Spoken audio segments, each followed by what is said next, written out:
นใจเนสกาแฟกระป๋องลาเต้หอมนุ่มนมร้อยใช้ไอเดียกับเบนชลาทิศวันนี้เราก็มาทำเมนูที่ว่าแล้วจะ5 ปีแล้วที่ผมขายมาแล้วเวลาผมทำอาหารนี่ควันจะฟุ้งในร้านลูกค้าก็ไอก็จามเอา2 ตัวเนี้ยไปเอาสองตัวเนี้ยไปแล้วก็ซื้อนั้นมาครีมมักผมถ้าซื้อตามเซเว่นนะห่อละ12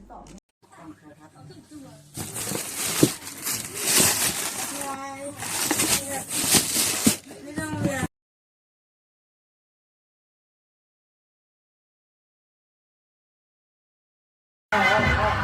เร็วนะดีไงแล้วเราคุยพอดีไงกดกระเธอลงจะโชคดูแลช่องปากใช้นิดเดียวยาสีฟันโอเคเฮอร์เบิลฝันอยากตื่นมาผมสวย